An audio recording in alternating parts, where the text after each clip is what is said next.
So I'm back to doing PS, by the way, chapters from the book. Um, I'm still on book one, and I'm going to do book one, chapter 9, and book one, chapter 10. And book one, chapter 9 is you can only do what you can do. And if the person does not understand what you can do and what you can't do, it's not worth holding on. In this particular chapter, the idea is you can't go into a relationship or a situation thinking that you're going to be Superman or Superwoman because it's not a logical idealism.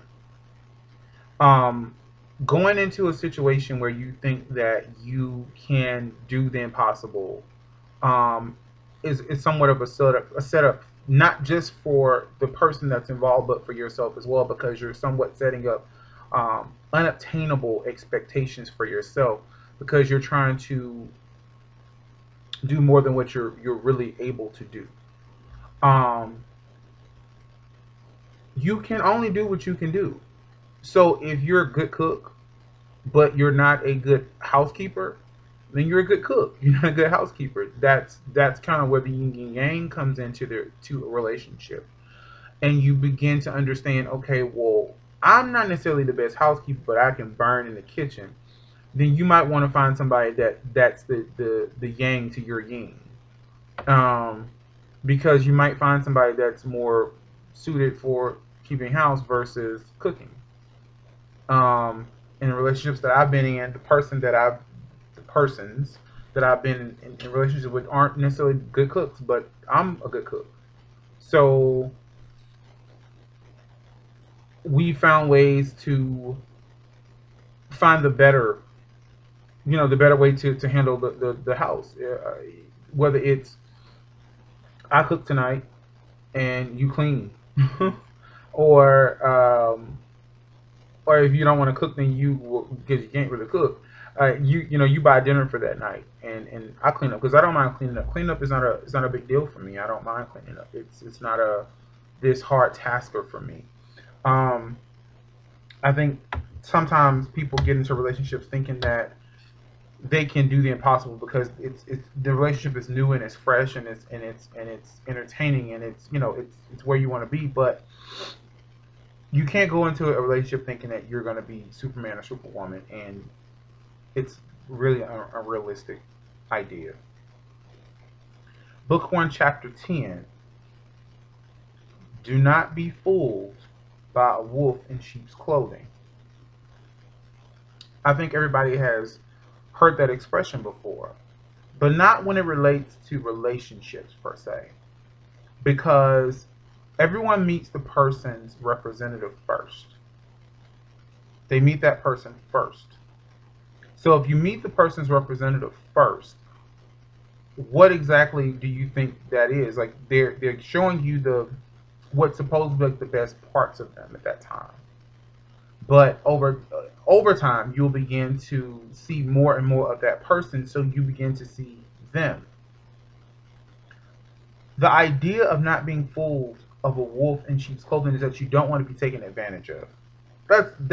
In the sentiment of a relationship. That's literally what it is. That you don't want to be taken advantage of because a wolf can hang around for a long time until he gets what he wants. Hang around with all the sheep, pretend like, oh, if you ever see a wolf in sheep's clothing, they will start to migrate with people. They will start to kind of just be in the midst, and you kind of have your guard up with a person like that because your antennas automatically go when it comes to a wolf being in sheep's clothing. Always pay attention to those antennas going up. But when those antennas go up, it's not so much of letting your guard down per se. It's more of trying to figure out if that's actually a wolf in sheep's clothing. So you kind of have to let a little bit down just to kind of see over the wall, just to see what's going on over there. So you give yourself that amount, that adjustment time to see, okay, where exactly is this supposed to be going? Who is this person that I'm dealing with? Because a wolf in sheep's clothing is clever. They're slick. They're smart. So you almost have to play the game as if you're the wolf in sheep's clothing. Because again, you have to understand they until they the idea is that they're out to get something. And they'll play the part of the sheep until they got what they need, and then they leave. The whole idea of a sheep being in wolf's clothing, when a wolf sees a sheep, they want to eat them, attack them. That's the point. The idea of the sheep being in wolf's clothing in this scenario of relationship is concerned, they're there to get something out of you.